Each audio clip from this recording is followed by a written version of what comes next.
안녕하십니까. 혼란한 정치 시사 이슈를 출연자와 진행자의 혼을 담아서 술술 풀어보는 송국근의 혼술타임. 오늘 모신 초대 손님은 김철현 정치평론가입니다. 안녕하세요. 안녕하십니까. 자, 김철현 평론가님은 이 스픽서에서는 고정 출연을 하고 계시는데 예. 송국근의 혼술에서는 아직 한 번도 모신 적이 없기 때문에 우리 송국근의 물론 같이 스픽서 시청자분과 송국근의 혼술 시청자분께 좀 자기 소개 겸 간단히 인사를 부탁드립니다. 예, 오늘 혼술에서 처음 인사드리는데요. 이렇게 초대해 주셔서 너무 감사합니다. 저는 그 정치 현장에 한 20여 년 있었는데요. 서울시의원을 지냈었고요.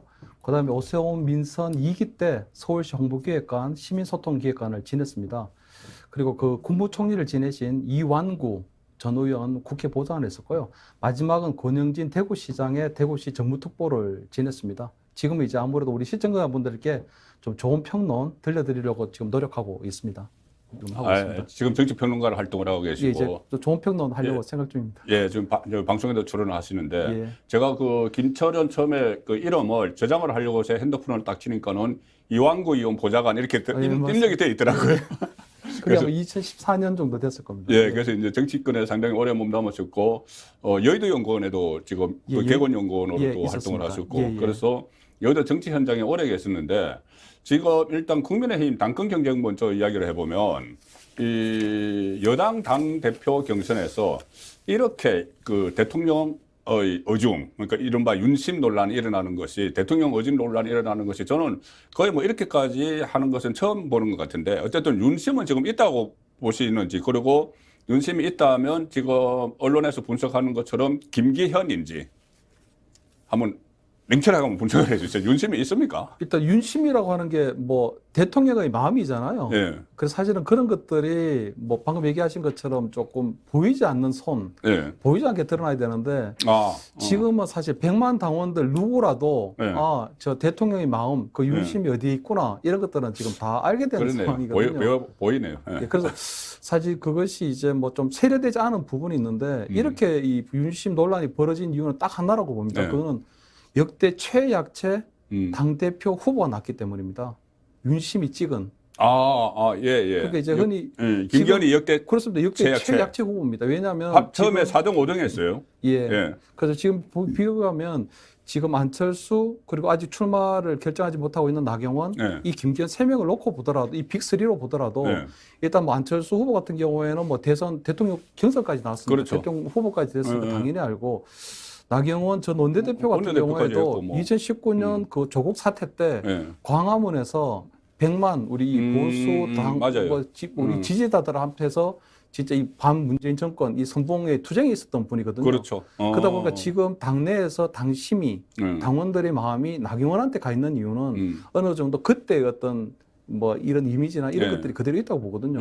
근데 김기현 뭐 이 의원 같은 경우에는 아무래도 원내대표 지내긴 했지만 당원들이 김기현이 누군가에 대해서는 조금 좀 생소한데 대통령께서 최근에 보면은 뭐 3시간 이제 만찬 독대도 하시고 그것도 굉장히 이례적인 겁니다. 왜냐하면 그 앞에 윤핵관 뭐 4인방도 대통령하고 뭐 만찬하긴 했지만 그거는 부부, 가족 동반이었거든요. 그런데 1시간 동안, 3시간 동안 김기현 의원과 독대를 했다는 건 사실은 엄청난 의미가 되고 그것이 시그널이 됐기 때문에 결국 그때부터 사실은 윤심 논란이 촉발됐다고 이렇게 보는 게 맞죠. 그래서 저는 왜 윤심이 이렇게 그 과거에는 대통령이 이렇게까지 하지 않았는데 왜 이렇게까지 하느냐. 저는 이해할 수 있을 것 같아요. 바로 이준석 트라우마입니다. 이준석 트라우마. 이준석이 이 야당 대표를 하다가 여당 대표가 됐는데 정권 초창기에 호흡을 맞추지 못하고 계속 내부 총질을 하고 이렇게 하니 이번에는 좀 친정체제, 그럼 친정체제를 만들어야 되겠다. 그리고 이준석처럼 자기 정치를 하지 않을 관리형 그 대표를 되어야 되겠다. 이런 생각이 강했던 것 같아요. 예, 맞습니다. 그 대통령은요, 3개의 지위를 가집니다. 3개. 그러니까 대통령이 흔히 얘기하는 것처럼 우리 헌법에 따르면 행정부의 수반이기도 하고, 그렇죠. 또 행정부, 입법부, 사법부를 통과하는 대한민국을 대표하는 국가 원수이기도 하고요. 그리고 당으로 돌아오면 사실은 지금은 없어졌지만, 없어진 직책이지만 당의 총재입니다. 과거 총재였죠. 지금 1호 당원이라고 하는데 당의 총재거든요. 사실은 우리가 이 당청 관계에서 핵심이라고 하는 거는 당은 집권당은 대통령의 국정을 서포트하는 기능입니다. 그래서 국정의 동반자 역할을 그렇게 하는데 지금은 그 방금 얘기하신 것처럼 이조 전 대표 때는 그렇게 조금 불편함이 있었고 지금 여소야대 형국에서 대통령이 이번에 3대 개혁까지 내세웠지만 사실 한 발짝도 못 나가고 있는 상황이거든요. 그렇죠. 작년 연말에 지금 우리 정부에서 제출한 80여 개의 법안이 하나도 통과가 되지 않았습니다. 맞아요. 그러다 보니까 아무래도 지금 당에서 그러면 대통령 국정 가뜩이 어려운 상황에서 서포트를 해줘야 되는데 그런 것들이 안 되다 보면 대통령 답답할 수밖에 없거든요. 그래서 그렇죠. 이번 전당대회를 통해서 조금 자기하고 손발이 맞을 수 있는 그리고 단일 대우를 형성할 수 있는 그래서 강력하게 이 여소야대 정권을 뚫고 나가면서 국정을 이끌어 나갈 수 있으려고 하다 보니까 그래 된 거거든요. 자기 정치를 안 하는. 그렇습니다. 근데 이제 안철수 뭐 의원 같은 경우에는 아무래도 대선 주자를 했기 때문에 아무래도 그런 부분이 좀 껄끄럽기도 하겠죠. 아무래도 경선 과정에서 있기 때문에. 그리고 나경원 의원 같은 경우에도 아무래도 굉장히 그런 게 있기 때문에 아무래도 자기하고 함께 좀 편하게 좀 할 수 있는 그런 분을 조금 하는 게 좀 당연하다고 생각하고 그런 윤심에 있어서는 그걸 논란이라고 하기보다는 그런 분들은 좀 자연스럽게 받아들이는 게 맞지 않나 하는 생각입니다. 민주당도 그렇죠. 그렇게 했거든요. 그리고 조금 전에 역대 최악체라고 표현을 하셨지만 그래도 김기현 의원에 대해서 윤심이 실리는 것을 거의 뭐 지금 다 안다고 하셨잖아요. 보이지 않는 손도 아니고 보이는 손으로. 윤심이 실리니까 국민의힘 지지층에서 지지율이 확 올라가고 있어요. 그러니까 윤심이 결국은 뭐 효과를 미치고 있다, 영향을 미치고 있다고 봐야 되는 거예요. 당원의 마음은 갈 때입니다, 갈 때. 국회의원들의 마음도 갈 때고요. 갈 때입니다. 그런데 아무래도 당원들은 굉장히 좀 현명하신 분게 처음에는 그냥 본인이 가지고 있는 개인적인 생각을 드러내요. 그럼 이제 나경원 전 의원 같은 경우는 이제 올라올 수밖에 없는데 지금 윤심이 나오고 그리고 새 정부, 새 대통령에게 힘을 실어주는 방법이 뭔가를 고민하게 돼 있거든요. 그렇게 되면 아무래도 지금 뭐 이 나경원 의원이 장고에 들어갈 수밖에 없는 이유는 또 따로 얘기를 하겠지만 어쨌든 간에 새 대통령이 원하는 그런 쪽으로 이제 좀 마음을 실어주는 게 좀 보통 당원들 그렇죠. 추세입니다. 근데 임기 말에 가면 언제 그러냐는 듯이 또 이 대통령에 대한 그걸 버려버려요. 당원의 그래서 마음은 굉장히 좀 전략적이긴 하지만 당원의 마음 좀 갈 때 같은 그런 기분이 있습니다. 뭐 갈 때라는 표현도 그렇지만은 좀 냉정하게 판단한다고 봐야 되겠죠. 당원들이 현명하게 현명하게 판단하는 거죠. 그때 봐서 필요한 쪽으로 힘을 몰아주는 그런 이 당심을 지금 김기현 의원이 오히려 지금 나경원 의원 거를 뺏어가고 있다 뭐 이런 이야기도 나오는데 자 나경원 전 의원 오늘 윤석열 대통령이 귀국을 하고 나면은 아마 거치 표명을 할 텐데 저는 설 연휴 직전 그러니까 오늘부터 설 연휴가 시작되는데 직전에 할 가능성이 높다고 봤어요. 왜냐하면은 설 차례상 민심에 나경원 등장 이것을 올려야 되는데 그런데 지금 보니까 설 연휴는 지날 것 같기도 한데 어쨌든 나경원 전 의원 이 정치권에 오래 있었던 이 촉으로 당대표 경선에 출마를 할까 하면은 승산은 있을까? 지금 뭐 출마할지 말지 뭐 반반이잖아요. 출마한다는 분도 있고 안 한다는 분도 있는데 근데 저는 그 나경원 의원 같은 경우 초반에 처음에 그 이제 나경원 의원이 당시 1위로 나올 때 그때 보면 사실은 그때 이제 윤핵관이라고 하는 쪽에서 보면은 사실은 이제 이 나경원 후보 묻지도 따지지도 말고 출마하지 말라는 그런 시간들을 계속 보냈었거든요. 근데 보면은 사실 정치라고 하는 게 명분으로 하는 거기도 하지만 기세로 하는 겁니다. 기세로. 기세로 하는 겁니다. 그래서 만약에 내가 그래도 사선 의원의 전직 원내대표까지 지냈는데 정말 지금 이제 우리 주류라고 하는 쪽에서 그냥 묻지도 따지지도 말고 불출마하라 그러면 기세상 이거는 나올 수밖에 없는 상황이거든요. 근데 아무래도 이제 좀 뭐 이 저출산 부위원장직을 전격적으로 해임 당하고 또 얼마 전에는 보면 이제 우리 초선 의원들 지금 한 50여 명이 사실은 굉장히 불출마를 종용을 전직 대표에 대한 좀 굉장히 좀 무례하다고 할 정도로 하거든요. 그래서 사실은 지금 나경원 의원 같은 게 굉장히 장고에 들어가는데 제가 볼 때는 굉장히 조금 안타까운 상황인 것이 뭐 대통령도 전격 해임도 했지만 또 정진석 의원 같은 경우 비대위원장 같은 경우에는 내부의 적이라는 또 표현도 가침없이 또 썼거든요. 그러다 보니까 굉장히 조금 슬픈 상황인데 출마를 하게 되면 윤심에 큰 부담이 됩니다. 그렇죠. 국정 운영에 분명히 부담이 됩니다. 왜냐하면 안철수, 나경원, 김기현 이 3강 구도가 되면 굉장히 당원들의 마음들도 혼란을 벌일 수밖에 없고 윤심이 먹혀들지 않고 당원들도 굉장히 흔들릴 가능성이 크거든요. 그럼 그 전당대 이후에도 굉장히 정치적 효율성이 남을 수밖에 없을 겁니다. 특히 그것이 만약에 예선에서 과반수 확보하는 후보가 없어서 결선까지 넘어가게 된다면 그건 굉장히 정말 이 춘년대의 비운으로 아주 크게 갈라지는 상황이 벌어져서 가뜩이나 힘을 모아가지고 돼야 지금 해야도 지금 부족한 판에 그런 상황이 되거든요. 그래서 아마 출마를 했을 경우는 윤 대통령의 국정에 엄청난 부담을 줄 거라는 걸 알고 있고 불출마를 하려면 명분이 있어야 됩니다. 명분. 그래서 지금 사실 본인이 사선 의원으로 전직 원내대표까지 한 사람이 물러나려면 뭐 좀 명분이라도 있어야 물러나야 되는데 그래서 저는 지금 기다리고 있다고 봐요. 저는 나경원 의원이 누군가 지푸라기라 같은 명분이라도 좀 주기를. 그래서 저는 이럴 때 김기현 후보가 김기현 의원이 저는 이 나경원 의원을 만나서 어쨌든 간에 좀 정치력을 발휘해야 된다. 불출마를 할 수 있는 그런 여러 가지 부분들. 그러니까 예를 들어서 뭐 저녁에 전격적으로 그냥 뭐 나경원 의원의 집으로 찾아가서 그 정치인들 그거 많이 하죠. 예, 차 한잔 하자 하고 난 다음에 사실은 두 분이서 조용하게 한 1시간 정도의 독대를 통해서 그냥 좀 손을 잡아주면 나경원 의원 같은 경우에도 그 1시간 독대 내용이 무엇인지는 알 수 없지만 그래도 김기현 어떤 의원이 와서 그렇죠. 어떤 뭐 여러 가지 얘기를 해주고 그런 것들이 하나의 좀 본인이 정치적으로 테러가 되는 명분이 될 수 있거든요. 근데 지금 김기현 의원이 그런 좀 정치력을 발휘하지 못하고 있는 것 같아요. 누가 코치해줘야죠.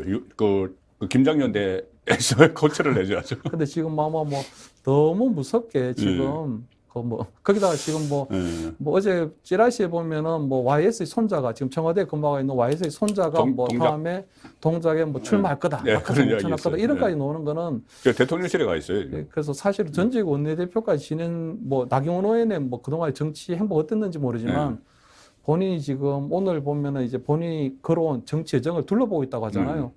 그래서 출마를 하게 됐을 때 부담을 줄이려면 불출마할 수밖에 없는데 그 불출마 속에서 저는 정기 은퇴까지도 고려하고 있지 않을까 하는 이런 생각을 합니다. 그래서 본인이 불출마하게 되고 명분 없이 불출마했을 경우에 과연 내년도에 과연 당에 공천 신청을 하고 당을 위해서 본인이 후보로 뛸 수 있을까 하는 것까지도 고민해서 불출마라는 건 저는 정기 은퇴까지도 고려할 수 있다 이렇게 봐야 될 것 같습니다. 저는. 근데 일단 뭐 불출마를 해도 명분이 있어야 된다는 말씀이시고 그렇습니다. 그 명분을 오히려 지금은 김기현 그 의원이 주는 게 낫다. 그 포용한다고 했잖아요. 포용을 해서 포용한다고 하고 포용을 했죠. 포용한다고 이야기를 했죠. 그런 모습을 이제 보여줘야 됩니다. 통합한다고 했으니까. 그러니까 저 얼핏 생각나는 게 가령 예를 들어서 문재인 그때 민주당 대표가 김종인 집에 찾아가서 비대위원장 맡아달라고 해서 비대위원장 맡았죠. 뭐 그런 상황. 또 그 전에 뭐 실패로 돌아갔지만 노무현 후보가 정몽준 후보 그 단일화 막판에 이제 뒤집었을 때 자택까지 찾아가서 그게 정치거든요. 그렇죠. 그런 식으로 하는 명분을 줘야 된다. 그러니까 지금 그 김기현 뭐 우리 의원 같은 경우는 이제 뭐 윤심을해서 일단 뭐 후보 되고 또 윤핵관 우리 뭐 김장연대도 하고 있는데 사실 그러한 정치력을 보여줘야 당원들이 믿음이 생깁니다. 그렇죠. 저 이제 당 대표를 믿고 우리 갈 수 있겠구나. 김기현을 위해서도 그렇게 해야 되겠네요. 맞습니다. 그리고 그래야 본인이 그 당원들을 안아줘야 나경원을 안는 모습을 보여줘야 나경원을 지지했던 당원들을 안을 수 있는 거고요. 그것이 곧 본인이 대표가 됐을 때 대표 힘이 될 수도 있는 겁니다.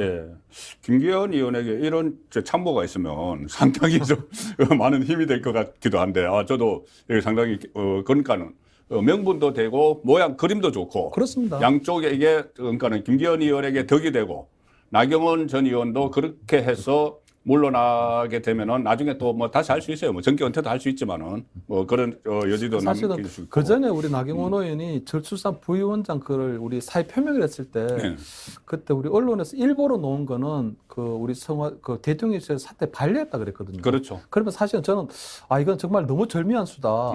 왜 본인이 이제 사의 표명한다는 이제 출마할 생각이 있다는 거를 이제 암시하는 건데 청와대 그러지 마라. 대통령실에서 그러지 마라. 너는 사퇴하지 말고 함께 갑시다 하게 되면 나경원 의원한테도 너무 좋은 이거는 불출마 명분이 돼서 서로 윈윈이 되는 정말 이게 이번 정권 들어와서 좀 볼 수 없었던 진짜 이 정무 이게 정무기능이 살아있구나 한 걸 느꼈는데 갑자기 전격 해임이라고 하는 좀 극격적인 처방이 나와가지고 사실 너무 깜짝 놀랐고요. 지금 이것까지 지금 계속적으로 끌어지고 있는 부분들도 좀 세련되지 못한 정무, 이번 정부 들어와 좀 세련되지 못했다. 그리고 정무의 기능이 아직도 좀 부활되지 않았다. 제 기능을 못하고 있다. 저는 이렇게 좀 평가합니다. 그래서 뭐 그런 문제 때문에 그 해임이라는 그 카드를 꺼내 들고 나경원 전 의원이 해임은 대통령의 뜻이 아닐 것이라고 하니까 김대기 비서실장이 나서서 대통령의 뜻 맞아 뭐 이렇게 해버렸거든요. 그러니까 이 상황 때문에 저는 나경원 전 의원이 결국은 출마를 할 가능성도 있다. 본인의 명예 회복을 위해서. 그리고 본인이 지금까지 선거에서 계속 3번 실패를 했거든요. 그 2020년 총선 때, 그 다음에 서울시장 후보 경선 때, 이준석과 당대표 경선 때 다 졌어요.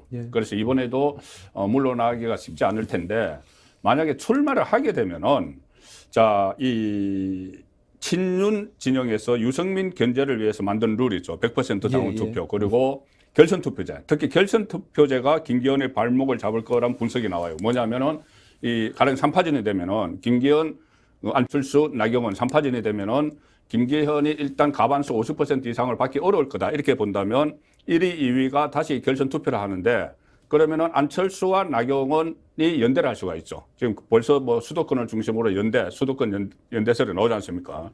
그러면은 그 양쪽을 합치면은 김기현보다 앞설 수가 있다. 그래서 이 유승민 견제를 위해서 만든 결선 투표제가 오히려 김기현, 그러니까 윤심이 실린 김기현 당선의 발목을 잡을 거다. 이런 분석은 여의도 연구원에 계셨으니까는.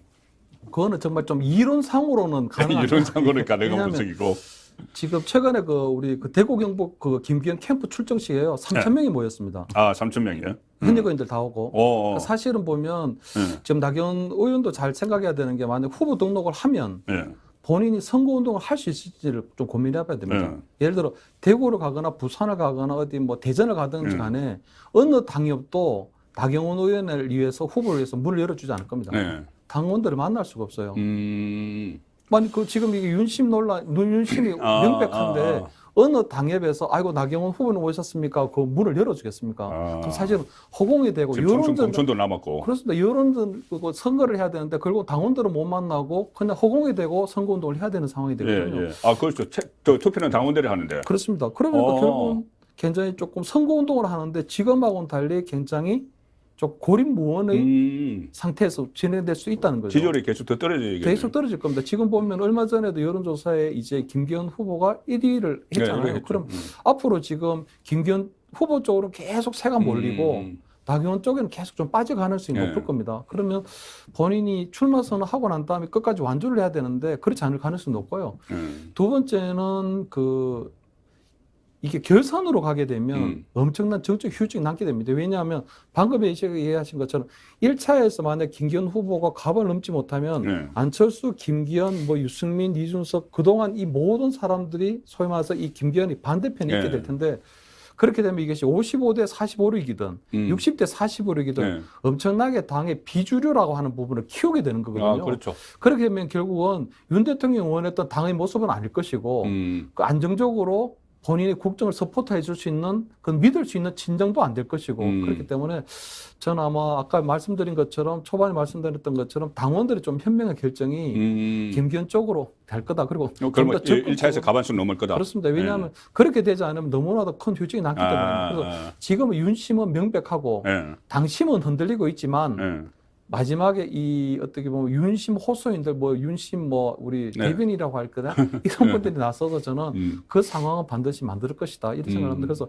사실은 지금 결선까지 같은 얘기를 오면서 아마 그것이 그 나경원 대표의 어떤 출마 결심에 영향을 미치고 있는지 모르겠지만 저는 나경원 의원이 본인의 명예도 있지만 본인 명예보다는 좀 당과 그 구당과 나라를 위한 그런 선택을 했으면 하는 생각입니다. 지금은 당을 위한 선택이 중요하거든요. 그동안 당에서 나경원 의원이 기여한 바도 많지만 당에서 은혜를 입은 부분도 굉장히 많기 때문에 지금은 당을 위한 이 헌신이 어떤 것들인가 선당우사. 그게 좀 필요하다고 봅니다. 전 지금 100일 정도는 해야 될 거라고 봅니다. 이제는. 어제 김영한 충북도지사가 나경원 전 의원이 불출마해야 되는 이유 3가지를 썼는데 저는 마지막 세 번째 이유가 뭐였냐면은 이게 지금 민주당 지지층에 나경원 전 의원이 얹혀 있다는 거예요. 민주당 지지층에. 그래서 그렇게 되면은 이 정치적으로 장래가 좀 불분명하다. 가령 예를 들어서 이준석도 그렇고 유승민도 그렇고 민주당 지지층에서 더 많은 지지를 받는 보수 정치인이 돼버리면 장기적으로 어렵다. 그래서 제가 여론조사를 찾아보니까는 데일리안이 실시한 여론조사에서 민주당 지지층이 국민의힘 당대표 적합도 1위가 유승민인데 29.9, 2위가 나경원인데 29.0%예요. 거의 같아요. 그러니까 그런 상황으로 가면은 정말 나경원 전 의원은 좀 어렵지 않느냐. 그 민주당의 지지층의 이 응원을 받게 되면은 그런 생각은 들었는데 지금 유승민, 그러면 유승민 변수는 아직 남아 있지 않을까요? 전당대회 출마할까요? 유승민 의원은 지금 진짜 스탠스가 너무 좀 대략 난감입니다. 대략 난감. 너무 애매해졌습니다. 왜냐하면 처음에는 초반에 기세가 좋았는데 네. 나경원 전 의원이 사실은 약간 비윤의 대표성을 띠게 돼버렸거든요. 네. 그러다 보니까 사실은 그 좀 지금 나경원 의원이 출마한다 그러면 사실 본인이 출마하기는 곤란해졌습니다. 그렇다고 해서 만약에 나경원이 출마를 안 하게 되면 본인이 출마할 수도 있는 여지를 좀 보겠지만 사실은 그때 가면 사실은 너무 늦어지게 되는 거거든요. 거기다가 또 본인이 누구를 진짜 지금 도울 수도 없어요. 왜냐하면 나경원이 출마한다고 해도 나경원 의원이 유승민의 공개적인 지지나 이런 걸 원하지 않을 겁니다. 그렇죠. 왜? 그거는 뭐 방금 장준 마이너스 뭐 얘기한 것은 반윤의 우두머리라고 하는 판에 그런 사람까지 몰려오면 정말 반윤 소골이 돼버리는 거죠. 그러니까 그 원치도 않을 거고 이준석의 어떤 공개적인 지지도 원치 않을 거고 그렇기 때문에 유승민이 도울 수도 없고요. 그다음 유승민 의원이 또 안철수 의원을 돕지도 않습니다. 왜냐하면 유승민 의원하고 안철수 의원 사이에는 바른미래당을 함께하면서 만들어진 그 악연이 있거든요. 그때 바른미래당 하면서 결국 서로가 화합하지 못하고 이 바른미래당을 깨버리게 되잖아요. 그러다 보니 아마 유승민 의원을 볼 때는 본인이 안철수를 돕는 상황도 안 되고 그러니까 본인이 출마하기도 애매모호한 상황, 누구를 돕기도 애매모호한 상황, 그냥 계속 윤핵관 후보는 안 된다고 해서 계속적으로 그냥 비난하는 그런 입장밖에 안 되기 때문에 사실 이번 전당대회에서 유승민 변수 거의 완전히 이제 뭐 사라졌다, 소멸됐다 이래 보는 거죠. 저는. 유승민 변수는 소멸됐다. 예. 대략 난감한 상황이다. 예. 유승민은 지금 뭐 어떻게 뭐 진퇴양난입니다, 정말. 진퇴양난, 대략 난감, 유승민의 현 처지입니다.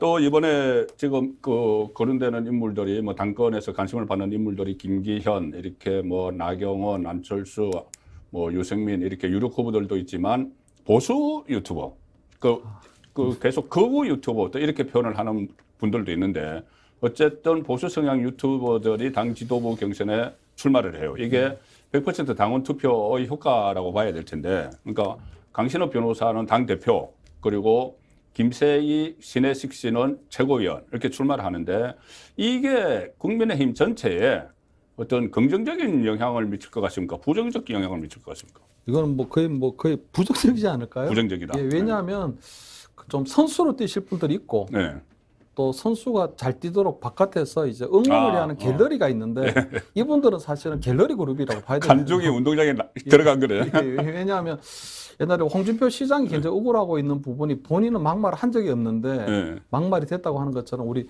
보수 유튜버 하시는 분들은 약간 극우 유튜버로 평가받는 이유가 그냥 하고 싶은 말을 다 해오신 부분들이 있거든요. 그런 부분들이 있기 때문에 그런 분들이 아마 제도권 안에 들어오게 되면 그 옛날에 모든 행적들이 드러나게 되잖아요. 그러니까 그런 분들이 만약에 최고위원이 돼서 지도부를 구성하고 있게 된다면 당연히 그런 것들은 항상 비난의 최우선에 서게 되거든요. 그럼 그분들이 당을 저는 해하러 온 거잖아요. 도와주러 온 게 그렇죠. 아니고 방해하러 온 꼴이 되잖아요. 결과적으로. 그래서 사실은 원래 이번 전당대회를 통해서 내년 총선에 이기기 위해서 이번 전당대회를 하고 새로운 지도부를 구성하는 건데 그분들은 사실은 방해꾼 역할을 하게 되는 거잖아요. 그러니까 사실은 그분들이 자기들이 도움이 되는 역할을 하려고 하는 건지 방해하는 역할을 하려고 하는 건지 되는데 저는 그분들이 방해꾼의 역할을 하게 될 것 같다면 당연히 등록 거부라든가 여러 가지 방법을 좀 취해야 된다고 보거든요. 등록 거부는 어렵지 않을까요? 근데 뭐 본인들은 방해꾼이 아니고 도움이 되려고 들어간다고 생각을 할 텐데. 그러니까 제가 볼 때 그 과정에서 또 본인들이 또 구독자 수도 늘리고 또 뭐 생방송 해가지고 등록 거부 현장 뭐 등록하는 현장도 찍고 뭐 이렇게 할 텐데 이벤트를 만들어가겠네. 그럼 사실 정치가 너무 희화화되고 그래야 되잖아요. 그래서 사실 그런 것들 좀 바람직하지 않고 그분들 설령 나온다고 하더라도 이번에 뭐 100만 당원이라고 저희들이 얘기를 하는데. 사실은 조금 좀 당원들이 현명하게 판단해 주시기도 하겠지만 저는 그런 부분도 괜찮 좀 우려스럽다. 그래서 사실은 이번 우리 선관위에서 그냥 손 놓고 있는데 사실 그러한 부분들에 있어서도 조금 당 선관위에서 조치가 좀 필요하다. 왜 이번 당 선관위에서 그 어떤 관련된 이 입장 정리 정도가 필요하겠네요. 예, 그리고 두 번째는 우리 당이 얼마나 지금 허약한가를 보여주고 있는 사례라고 보는데요. 지금 아까 그분들 중에 거론되신 분들 중에는 뭐 최고위원을 나오시는 분들도 있는데 지금 우리 현역 의원들 또는 원외 당협위원장들 중에 최고위원에 지금 출마 선언한 사람이 아무도 없습니다. 태용호 의원. 태용호 의원 같은 거 있는데 김정은이 가장 무서워할 거라고. 옛날에 보면 가장 우리 최고위원 경선도 굉장히 뜨거웠거든요. 아, 그럼요. 근데 이렇게까지 저는 뭐 사실은 우리 5명을 뽑는데 정원 미달 상태입니다. 정원 미달 상태. 아직 그러니까 예, 경쟁률이 0점 몇 대 뭐. 그러다 보니까 이렇게 당이 그나마 이렇게 보통 본인들이 지도부에 들어가서 당을 개혁하고 윤석열 정부를 돕겠다는 그런 마음보다는 예. 그냥 멀찍이 떨어져서 본인들의 지역구 관리나 하고 당 총선도 관리나 하고 하고 하니까. 이거는 정말 좀 바람직하지 않은 현상이고 이런 부분들은 아마 당원들이 아마 반드시 좀 어떤 형태로든지 평가할 거라고 이렇게 생각합니다. 왜냐하면 지금 이렇게 뭐 최고위원을 뽑는데 최고위원 예. 선거도 하지 않고 예. 그러니까 보니까 결국 보수 유튜버들이 이렇게 들어오는 이런 형국이거든요. 왜냐하면 보수 유튜버들보다 훨씬 더 뛰어나고 예. 좀 개혁적인 성향을 보여주고 그다음에 당이 국정 운영에 뭔가를 했다면 예. 반응 의정을 활동했다면 당연히 그런 분들이 들어올 수 있는 여지가 없는 거거든요. 그러니까 당이 얼마나 우스워졌으면 이런 상황이 됐을까 하는 그런 뭐 걱정도 있습니다. 예. 어쨌든 그 보수 유튜버들의 지도부 도전은 상당히 좀 부정적으로 보시는 입장이시고. 예. 그러면 이 당권 문제 이야기를 마무리하면서 근본적인 문제를 한 2개 짚어볼게요. 첫 번째는 당 대표가 되면 정말 공천권을 가져갑니까? 지금 자기 당 대표가 공천권을 행사하기 때문에 당 대표 경선에 서로 나서려고 한다 이런 이야기인데, 자 특히 집권 여당에서 당 대표가 물론 뭐 공천관리위원회도 따로 구성이 되지만 그 전에 뭐 어쨌든 청와대 시절에 청와대에서 많이 이 영향력을 행사를 하고 물론 어느 정도는 가져가요. 그 과거에 이 모 대표는 그 20명을 청와대에 요구를 해서 그 뭐 파동이 일어나고 한 적이 있는데 그 뭐 알려지지 않은 이야기지만은 그런데 과연 당 대표가 공천권을 어느 정도 행사합니까? 집권당의 당 대표는 공천권이 없습니다. 그렇죠. 그 2가지 사례를 말씀드리면 이명박 정권 때는 2008년도에 18대 우리 총선이 있었습니다. 그때 아마 기억하실지 모르겠는데 이방호 당 사무총장이 사실은 그때 공천을 주도했다 그러거든요. 당 사무총장하고 그 밑에 정종복 의원, 예, 우리 사무부 총장. 근데 그때 보면 당대표가 누군지 기억하세요? 당대표가 누구였죠? 그러니까 그때 당대표가 공천권이 있었다면 기억을 하셔야 되는데 그렇죠. 그때 당대표가 강재섭이었습니다. 그때 강재섭이었죠. 근데 강재섭이 그때 아마 거의 공천권을 행사하지 못했고요. 예. 그렇죠. 친이 쪽에서 다 했으니까. 그다음에 2016년도 우리 박근혜 정권을 얘기하면 지금 우리 서청원하고 이제 우리 김무성 사이에서 이제 이제 청와대 우리 그때 박근혜 우리 청와대에서는 서청원을 밀었는데 이제 김무성이 된 사례 있잖아요. 근데 그러면 우리 김무성 대표는 공천권이 있었을까요? 없었기 때문에 그때 옥새 들고 나르샤 옥새 들고 나르샤 그 부산으로 영도로 가버렸죠. 아니 당 대표 공천권이 그렇게 많은데 왜 옥새를 들고 나르샤는 그런 일이 벌어지겠습니까? 그러니까 뭐냐 집권당에서 당 대표는 이 어떻게 보면은 대통령을 어떻게 보면 서포터하고 보호자하는 역할이 거치는 거지. 그 사람이 절대로 공천권을 쥐고 흔들 수 있는 상황이 안 된다. 그리고 아까 말씀드린 것처럼 최약체 당대표가 들어오는 상황에서는 김기현 당대표에 만약에 일각에서 얘기하는 것처럼 김기현 당대표에 만약 장제원 사무총장 구도가 된다면 그럼 장제원이 나오나요? 제가 볼 때 당대표가 그렇게까지 하지는 못하지 않을까 하는 그런 생각입니다. 그래서 지금 안철수 후보가 어떻게든 간에 본인이 이제 공천을 좀 뭐 이렇게 공평무사하게 공명정당하게 했다 하와 이런 부분들은 좀 던지는 시사점이 좀 있기는 있는 거죠. 자, 그러면 2번째 그 궁금증, 이게 마지막 궁금증인데 당권과 관련해서 당 대표가 총선에서 득표에 많은 도움을 주나요? 당 대표가. 그러니까 가령 예를 들어서 뭐 김기현이 당 대표 하는 것과 나경원이 당 대표가 하는 것과 안철수가 당 대표 하는 게 서로 다를까요? 당 대표는 사실은 지금 어느 정도 도움이 될 때도 있지만 보통 총선 때는 총선의 어떤 우리 그 전략이 있거든요. 총선에 우리 그림이 있습니다. 그러니까 내년 총선이 되면 사실 당대표보다는 윤석열 정부에 대한 중간평가라는 건 분명하죠. 그렇죠. 윤석열 정부가 잘했으면 내년에 좋은 평가를 받을 것이고 윤석열 정부가 생각보다 못했다. 그러면은 거기에 대한 중간평가를 하는 거거든요. 우리나라의 유권자들 굉장히 현명합니다. 그렇기 때문에 그렇고요. 2번째는 김기현이 되든 안철수가 되든 나경원이 되든 그런 사람들은 반드시 그때 가면은 중앙선대위원장, 그러니까 공동선대위원장이 한 명이 되는 거고요. 그렇죠. 만약에 내년 총선을 그냥 가상적으로 보면 한동훈 법무장관이 전격적으로 장관직을 사퇴하고 우리 공동선대위원장을 맡아서 총선을 진두지휘할 수도 있고요. 그렇습니다. 그리고 과거의 경우를 보더라도 홍준표 대구시장이 15대 때 YS한테 그때 김영삼 대통령한테 발탁돼서 15대 때가 그냥 한금기였죠. 그렇죠. 그때 네. 나왔습니다. 네. 16대 때는 그때 오세훈 시장, 뭐 원희룡 지금 국토부 장관, 나경원 원내대표 등이 16대 때 발탁된 사람이거든요. 그때 총선 때마다 스타가 있었네요. 맞습니다. 총선에는 반드시 총선을 대표할 만한 우리 스타 후보들을 반드시 등장하게 돼 있고 그런 사람들로 하여금 그 사람들이 선거 분위기를 이끌어간다. 함께 나갑니다. 총선은 당대표 혼자서 끌어가는 게 아니고 그런 사람들과 함께 총선을 해가 나가는 겁니다. 이게 단기 승부거든요. 그렇기 때문에 지금의 당대표가 1년 뒤에 총선에 가서 본인 얼굴이 되겠다. 그래서 그 사람이 1년 잘하면 그때 얼굴이 될 수 있지만 지금 당대표 된 사람이 1년 동안 당 운영하는 좀 엉망이다. 그럼 그 사람이 과연 당의 얼굴이 될 수 있을까요? 그래서 지금 또 관리형 당대표면 크게 부각되기도 어려운 상황이죠. 예. 그래서 지금은 총선에는 아마 다음에는 아마 뭐 한동훈 장관이 뭐 공동선대위가 맞느냐 안 맞느냐 이런 형태로 다른 형태로 총선 전략에 굴러가게 될 것 같습니다. 15대에 홍준표 스타 후보가 있었고 16대 오세훈, 나경원, 원희룡. 그럼 22대에 한동훈 장관이 또 뭐 공동선대위 원희룡 원희룡은 뭐세요? 근데 어차피 권영세 장관이 원희룡 장관은 어차피 다 이제 당으로 복귀해서 출마하셔야 될 출마하죠. 근데 이제 가장 대표적인 스타 그 총선 분위기를 이끌어갈 사람은 한동훈이다. 그렇습니다. 그리고 나머지 이제 그 밑에 함께할 총선 스타 후보들은 지금부터 아마 여야가 아마 서로 발굴하고 막 서로 영입하려고 아마 곧 영입 전쟁이 벌어질 겁니다 아마. 그렇겠죠. 그때 15대 때 YS DJ가 서로 뭐 새로운 임무를 수혈하기 위해서 해서 그때 나왔던 사람들이 박근혜 전 대통령도 그때 보궐선거지만은 15대 때였어요. 15대 보궐선거. 대구에서 탈선해서 나오실 때. 그리고 그때 뭐 정의아 전국회 의장, 뭐 김무성, 뭐 여러 사람이 15대 때 나왔거든요.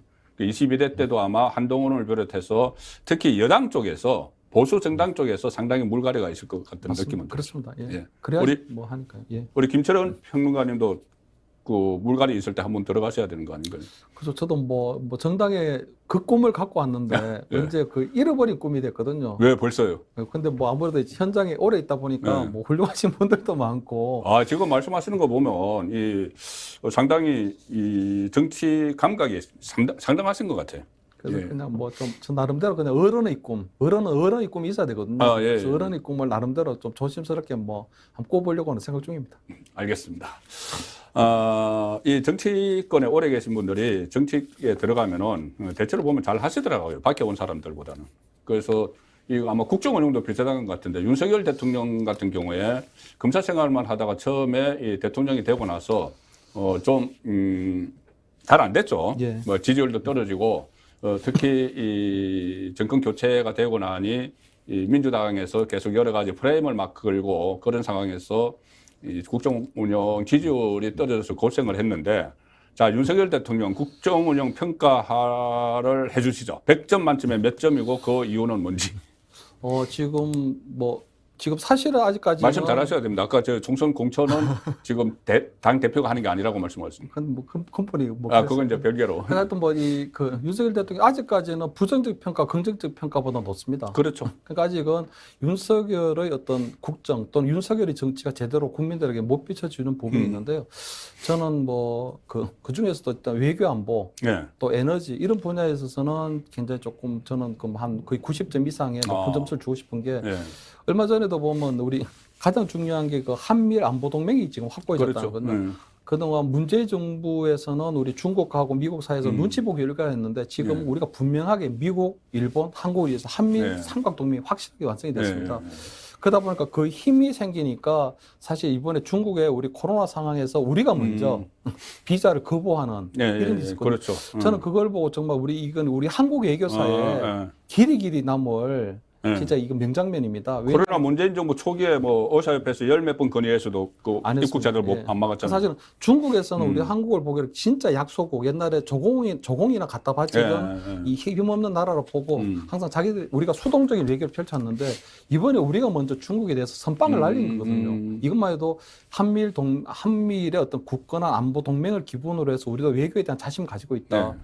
두 번째는 이 에너지인데 우리가 문재인 정부 때는 탈원전이었습니다. 탈원전. 그렇죠. 원전을 죽여버렸거든요. 근데 이번에 아랍에미레이트에 가서 우리가 30조 원의 우리가 투자 를 이끌어냈습니다. 근데 30조가 포괄적인 게 아니고 굉장히 구체적으로 30조 원을 우리가 약속 받아냈어요. 이거는 MOU를 한 40개 체결했으니까. 어마어마한 겁니다. 왜냐하면 그 아랍에미레이트가 영국하고 한 5조, 뭐 러시아하고도 한 6조 이 정도밖에 안 되거든요. 그 30조의 큰 선물을 받아오게 된 건데 그것도 보면은 이명박 정부 때 만들었던 바카라 원전 거기서부터 사실은 서로 간에 한국과 우리가 아랍에미레이트 사이에 굉장히 굳건한 그 신뢰관계가 만들어졌기 때문이거든요.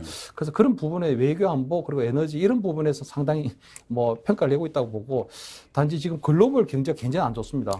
경제가 그러다 보니까 지금 우리 국민들이 사실은 가장 바라는 거는 천심은 바로 이 먹고 사는 문제거든요. 먹고 사는 문제인데 지금 그런 부분에서 굉장히 성과를 내고 또 노동개혁 뭐 교육개혁, 연계혁 이런 3대 개혁도 굉장히 우리 보수 어젠다는 리딩을 잘해가고 있는데 아무래도 연말까지 계속 갈수록 우리 세계 경제학자들이 예측하는 것처럼 경기가 계속 나빠지게 되면 아마 뭐 윤석열 정부에 일단 국정 운영은 굉장히 평가는 굉장히 좀 짜게 놓을 가능성이 높다. 근데 어쨌든 지금 나름대로 굉장히 보수 어젠다라든가 대한민국 어젠다는 분명히 세팅하고 있다. 특히 가장 중요하게 여기는 우리 자유민주주의, 그다음에 우리 법치주의, 그다음에 자본주의 이런 것들에 대한 시장 경제에 대한 이런 확고한 믿음은 우리 국제 세계나 우리 국민들에게 심어주고 있는 게 아닌가 그런 거에 대해서 좀 높게 평가합니다. 그러니까 100점 만점에 몇 점? 지금 전체적으로 볼 때 한 60점 되죠. 60점 별로 높게 평가한 건 아닌 것 같은데. 근데 어쨌든 간에 과락은 면했지만은. 과락 면하고 아직까지는 그냥 기대되는 기대되는 기대 점수.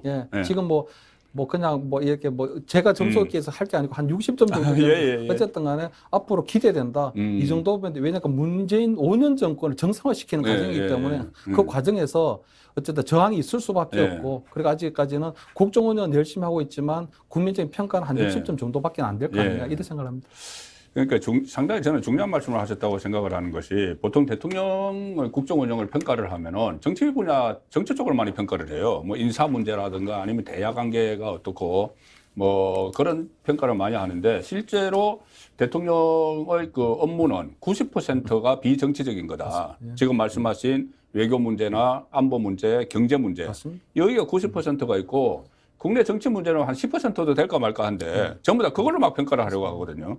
여의도에서 평가를 하니까는. 그래서 지금 말씀하신 대로 이 뭐 외교 문제에서 중국에 대해서 강한 자신감을 보이는 이런 것이나 한미일 동맹 회복이나 또 경제 문제, 아랍에미레이트 가서 큰 성과를 거두는 이런 문제가 상당히 평가를 받아야 될 것 같아요. 맞습니다. 예, 그런 부분도 굉장히 진짜 거의 뭐 100점 만점에 거의 90점 이상 받을 정도로 경제 평가입니다. 그러면은 지금 참모들이 잘 보좌하고 있었을 그런가요? 김대기 비서실장 그 교체론도 계속 나왔는데 지금 그 대통령실을 어떤 잘 하고 있다고 보세요? 가령 예를 들어서 나경원 전 의원에 대해서 이렇게까지 강하게 또 대통령실에 나서야 되느냐 그런 이야기도 있긴 있었거든요. 그것도 뭐 정치 문제이긴 한데. 지금 청와대 지금 그 시민소통 비서관 대표님 청와대는 없어졌습니다. 그러니까 우리 대통령실의 그 핵심 비서관 4자리 아직도 비어 있습니다. 공석입니다. 비서관. 그러니까 시민소통 비서관, 뭐 대변인, 일단 이게 4곳이 비어 있는데 이게 핵심 비서관들이거든요. 굉장히 중요한데 이게 지금 몇 개월째 공석이라고 하는 게 지금 우리 대통령실 비서실에 대한 그 현 주소를 보여주고 있다. 사실은 우리 김대기 비서실장 같은 경우에 이런 말씀 드려서 그런데 그분 오랜 관료 생활을 했기 때문에 정책실장 정도가 맞습니다. 정책실장도 한번 했죠. 왜냐하면 그 노무현 정부 때도 보면은 국회의장을 지낸 문희상 씨가 그때 비서실장을 했거든요. 박근혜 때는 김기춘이 했었습니다. 그렇죠. 그러니까 사실은 굉장히 정치적 중량감이 있는 분들이 사실은 대통령을 보좌하는 게 맞고 특히 윤석열 대통령 같은 경우에는 정치 경험이 거의 없기 때문에 사실은 굉장히 좀 정치 경험이 있는 분들이 요새 하도에 전국에서 꼭 필요한 분인데 이분 같은 경우에는 정보적 감각은 좀 떨어지는 게 분명하다. 그렇기 때문에 지금 저번에 우리 미국 가서도 외교적인 말실수가 있었지만 이번에 아랍에미레이트 가서도 30조 원이란 그 어마어마한 선물을 받았는데도 불구하고 또 반랄 논란이 벌어졌거든요. 그런 것들은 사실은 굉장히 조금 미숙하다. 그건 외교부에서 그런 말을 올렸을 리는 없고 대통령이 적극적으로 얘기했는지 모르지만 그런 부분들에 있어서는 저는 최소한 참모들이 이렇게 뭐 정보를 줬겠죠. 그런데 뭐 정보가 정확하지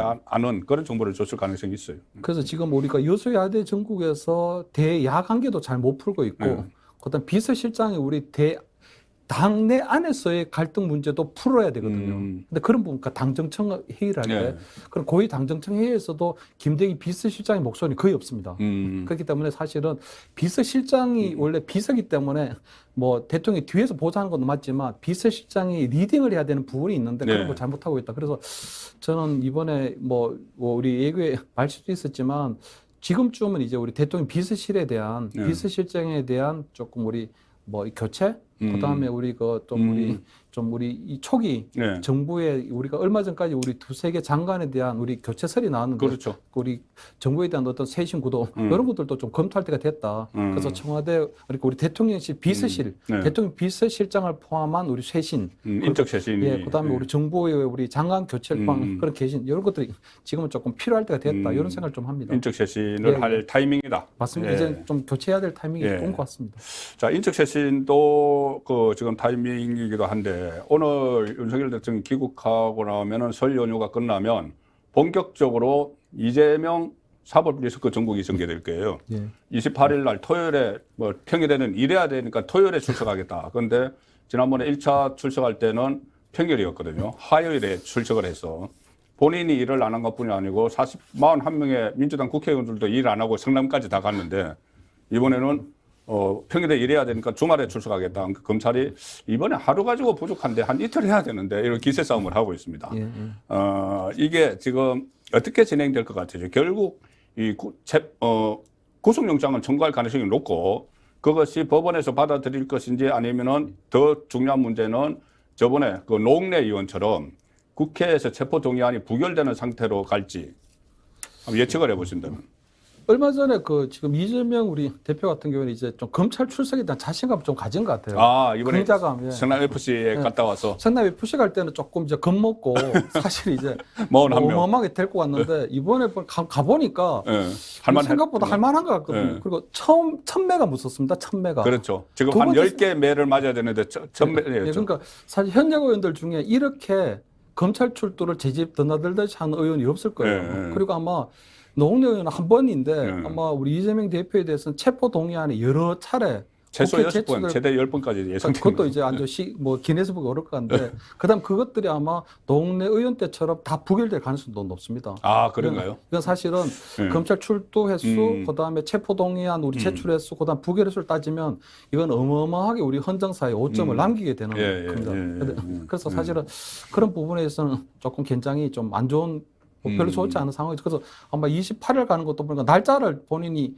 받고 뭐 이거 그날은 안 갈 테니까 새로운 날짜 가라겠다. 이번에 변호사만 데려가겠다. 근데 이번에 또 28일 정도에 또 갔다 오게 되면 그다음 백현동 건, 그다음 유리 신도시 건, 그다음 뭐 대북 송금 건, 뭐 상박을 변호사비 대납 건, 김성태 뭐 들어가 있고 지금 뭐 줄줄이 계속 가야 되거든요. 그래서 아마 거의 뭐 한 3, 4월까지 계속 한 두세 주 사이에 계속 국민들이 뭐 갔다 왔는데 또 가냐? 뭐 계속 이렇게 되지 않을까? 근데 그렇게 되면 정말 국민들 피로감이 쌓여서 그때마다 민주당이 계속 부결하기도 참 어려울 것 같은데. 어쨌든. 그래서 하여튼 그런 부분들도 사실 검찰에서 또 그 부분을 굉장히 좀 고민해야 될 부분일 것 같습니다. 그렇죠. 그러니까 검찰에서 이렇게 이재명 그 대표에 대해서 사법적 잣대, 사법적 판단을 하는 것과 별개로 민주당 안에서는 이제 정치적 판단을 할 거거든요.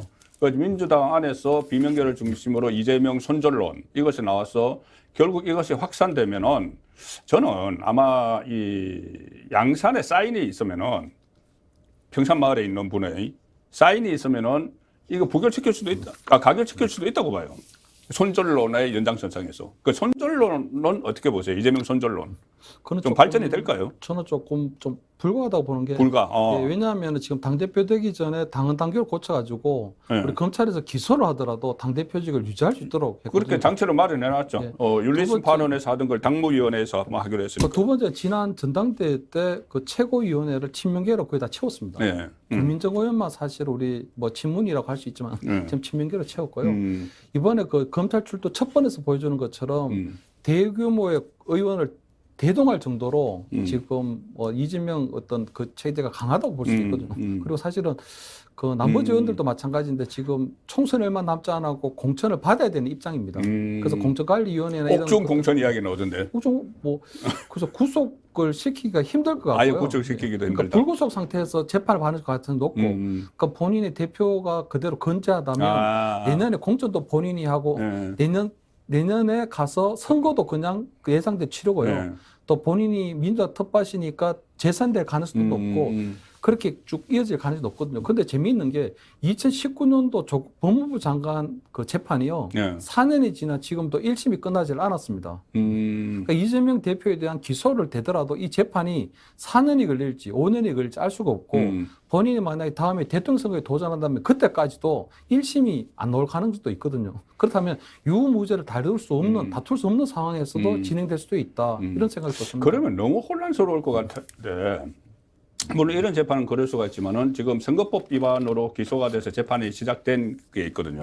있죠. 선거법은 원래 336이잖아요. 1년 안에 다 처리해야 되는데 잘 지켜지지는 않죠. 안 지켜지죠. 그래서 선거법 그 재판이 시작된 선거법이 아마 이재명 대표에게는 가장 큰 리스크가 아닐까 맞습니다. 싶은데 자, 그 이재명 대표도 그렇고 문재인 전 대통령 지금 오늘 어제 조간 또 일제히 그런 기사들이 실렸습니다. 블랙리스트 관련해서 문재인 정부 초기에 3개 부처 장관이 지금 기소가 됐고 조현욱 인사수석도 기소가 됐고 또 조국 김종석 여기까지 블랙리스트 수사가 간다. 그래서 그 전에 이 탈북민 사건 그리고 또 이 서해안 월북머리 이런 거 외에도 여러 가지 사법 리스크가 있는데 다 그냥 하나로 퉁쳐가지고 그것을 한번 여쭤볼게요. 문재인 그러니까 전직 대통령에 대한 수사를 법대로 해야 되는지 정부적 판단으로 해야 되는지.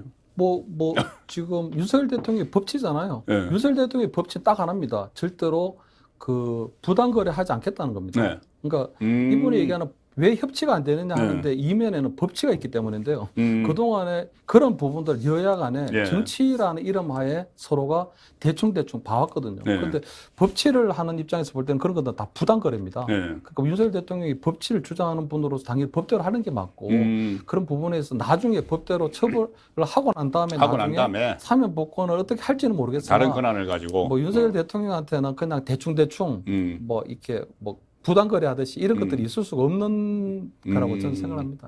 그러면 일단 법대로 조치를 하고 혹시 나중에 국민통합 이런 차원에서 이 대통령이 가지고 있는 다른 권한으로 이렇게 그것은 시도를 할 수도 있다. 그런데 제가 볼 때는 문재인 전 대통령에 대한 사실상의 검찰 소환이라든가 수사는 없지 않을까 하는 생각이 드는 게 서해 공무원 피살 사건 같은 경우는 거의 국기문란에 해당한 사안이거든요. 밑에서 끊었죠. 블랙리스트나 이런 것들도 있긴 하지만 사실 가장 국기문란에 해당하는 거는 사실 서해 공무원이 피살되고 그것을 그냥 월부몰이한 그게 가장 저는 크다고 보거든요. 블랙리스트도 있고 여러 가지 소득 통계를 마사지한 것도 있고 여러 가지가 있지만 그분들 가장 큰데 그것도 사실은 서욱 장관이나 아니면 우리 비서실장선에서 다 끊었기 때문에 안보실장선에서 끊었기 때문에 그 이상 나머지 사건 블랙리스트 정도를 갖고 문재인 전 대통령을 소환해서 하지는 않지 않겠냐. 그래서 저는 문재인 전 대통령이 그냥 동네 책방 열어서 좀 그냥 편안하게 하시면 되지 않겠나. 동네 책방 그게 나중에 성지가 될 텐데. 친문 진영이 성지가 돼서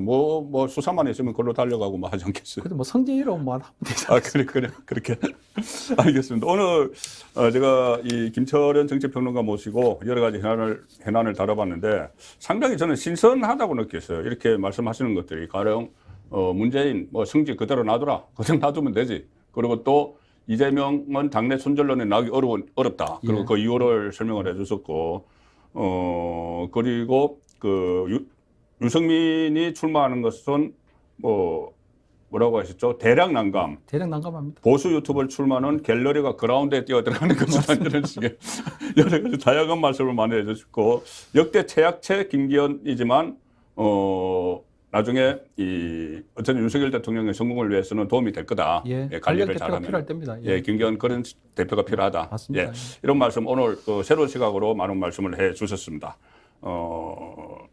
오늘부터 연말 그러니까 새해 연휴가 시작되는데 제가 같이 우리 시청자분들께 새해 복 많이 받으십시오. 같이 인사를 드리시죠. 새해 복 많이 받으십시오.